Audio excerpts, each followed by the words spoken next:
Hi, welcome to Spec Hunter. Today I want to share my full thoughts on the MSI Claw A8. I have been using this handheld gaming PC for about a week now. In that time, I tested it with many games, compared it with other devices, and looked at how it performs in real life. The MSI Claw A8 is not just another handheld. What makes it different is that it is the first device powered by AMD's Ryzen Z2 Extreme processor. Until now, we mostly saw the Z1 Extreme in these types of handhelds. So this is a very important release, and I was very excited to try it. The Claw A8 first came out in China, and that's how I managed to get mine. A friend helped me order it, and I have been using it since then. Now, pre-orders are available in the UK, but MSI has not yet given an official release date for the United States. I expect that we will hear about that soon. When I review a device like this, I like to cover everything. So in this review, I will take you through the design, the build quality, the specs, the software, the performance in games, and also the battery life. I will also share my personal opinion on whether the Z2 Extreme chip is worth it compared to the Z1 Extreme that most other handhelds use right now. Let's begin with the design, because that is the first thing you notice. To me, this is one of the best-looking handheld gaming PCs on the market right now. MSI offers it in two colors, white and green. I picked the green version because it has a bold and striking look. It feels futuristic, almost like something inspired by mecha armor. It stands out, and I really like that style. The weight of the device is about 765 grams. That is a little heavier than some rivals, but the weight is spread well, and since the screen is bigger, it feels natural in the hand. On the top, you have a power button that also works as a fingerprint sensor. This is convenient for unlocking the device quickly. Next to it, you get two USB 4 ports, both supporting very fast 40 gigabit transfer speeds. You also have a headphone jack, a micro SD slot for storage expansion, and a volume rocker. Everything is placed where it feels natural, and I didn't have to struggle to find or use any of the controls. Now let's talk about the core specs. The MSI Claw A8 runs on the AMD Ryzen Z2 Extreme chip. This processor is built on the new Zen 5 architecture. It comes with 8 cores and 16 threads. But unlike the Z1 Extreme, the cores here are arranged differently. You get 3 high-performance Zen 5 cores and 5 efficiency-focused Zen 5C cores. The base clock speed is 2 GHz. The 3 Zen 5 cores can boost up to 5 GHz, while the efficiency cores go up to 3.3 GHz. When you compare this to the Z1 Extreme, the difference becomes clear. The Z1 Extreme lets all 8 cores boost up to 5.1 GHz. The Z2 Extreme instead tries to balance power efficiency and performance. This makes sense for a handheld because saving power is just as important as raw speed. The fact that it is based on Zen 5 instead of Zen 4 also means it gets improvements in efficiency, and you can feel that in usage. The biggest change, though, is in the graphics. The Z2 Extreme uses a new integrated GPU with 16 compute units. These are based on AMD's RDNA 3.5 design. In the BIOS, the GPU is listed as the Radeon 890M. This is the same GPU we have seen in AMD's HX 370 chip. It can reach clock speeds of up to 2.7 GHz, which is very impressive for a handheld device. This is the part that really separates it from older chips. Alongside that, you get 24 gigabytes of LPDDR5X RAM running at 8,000 MHz. That's plenty of memory for multitasking and modern games. Storage comes with a 1 TB M.2 SSD. I personally upgraded mine to 2 TB on the first day because I knew I would need the extra space, and the process was simple. The display is another highlight. MSI included an 8-inch IPS panel with a resolution of 1200p and a refresh rate of 120 Hz. This is the same type of screen used in devices like the Lenovo Legion Go S. It is bright, smooth, and perfect for gaming. Watching videos or browsing feels equally good because of the size and smoothness. The large battery is also worth mentioning. The Claw A8 has an 80 watt-hour battery, which is bigger than many competitors. Cooling is handled by MSI's Cooler Boost system.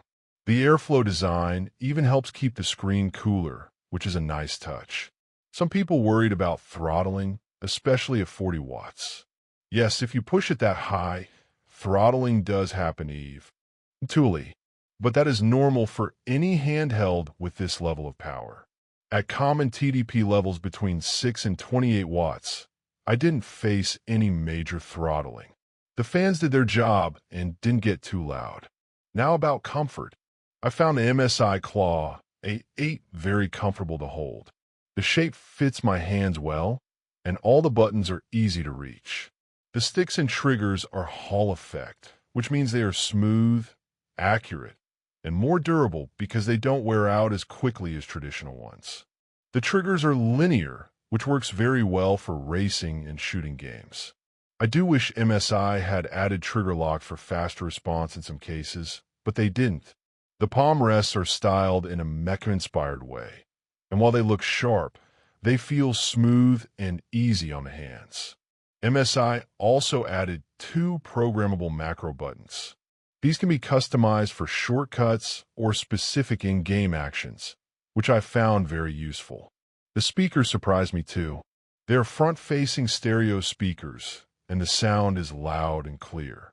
There is even a bit of bass. MSI also added support for high-resolution audio and DTS processing.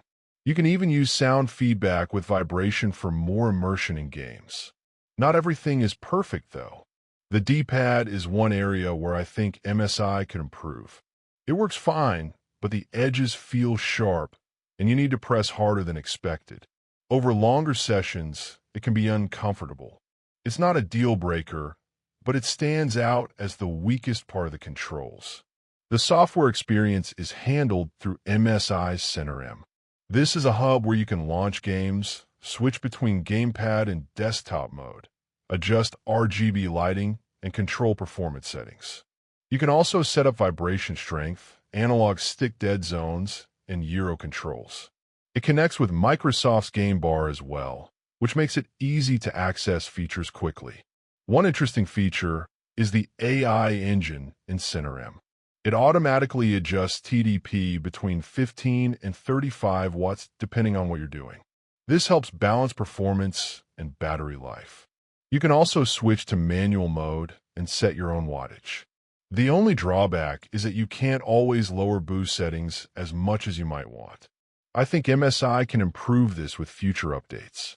Now let's talk about gaming performance. I tested a lot of games to see how well this device handles them. Fortnite at 1200p with medium settings and XeetSS scaling ran smoothly. I'm not a big Fortnite player, but I tested in Party Royale mode and the results were solid. Lowering the resolution to 1000p gave even better frame rates. Fallout 4 at 1200p with medium settings and 17 watts ran smoothly too, staying near 60 FPS most of the time. When the refresh rate is locked to 60 Hz, the experience is even more consistent. Cyberpunk 2077 is a tough game for any handheld. At 800p with Steam Deck settings and a 17-watt TDP, the Claw A8 averaged around 54 FPS. That is already better than the Z1 Extreme. With FSR and frame generation enabled at 20 watts, I managed to push it above 80 FPS at 1200p. That is very impressive for a handheld.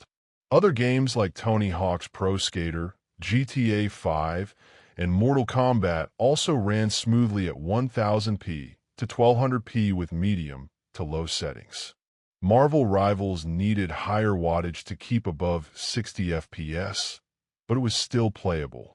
God of War Ragnarok at 1000p low settings with FSR frame generation averaged over 70 FPS, which is very good for such a demanding title. For indie games, the experience was even better. At just 6 watts, I tested Dave the Diver. Battery usage was only about 8 watts in total, and that gave me almost 9.5 hours of playtime on a single charge. For AAA games at 17 watts, you can expect about 3 hours. At 25 watts, closer to 2 hours and 15 minutes. That's quite strong for a handheld with this much performance. Thermals were also fine.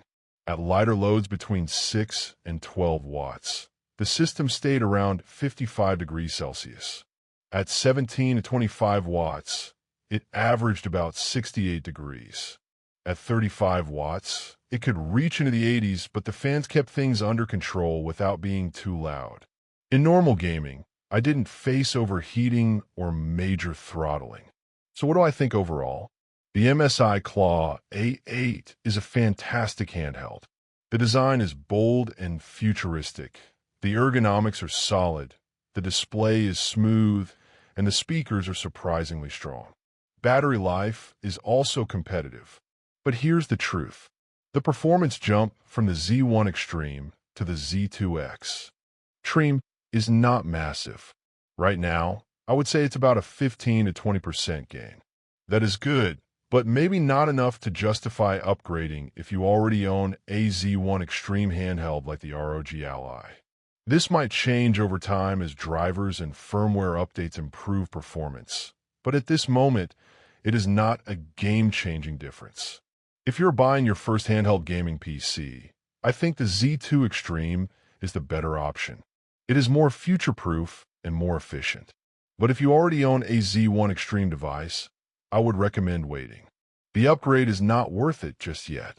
That's my full review of the MSI Claw A8. I hope this helped you understand what this device can do and whether it's the right choice for you.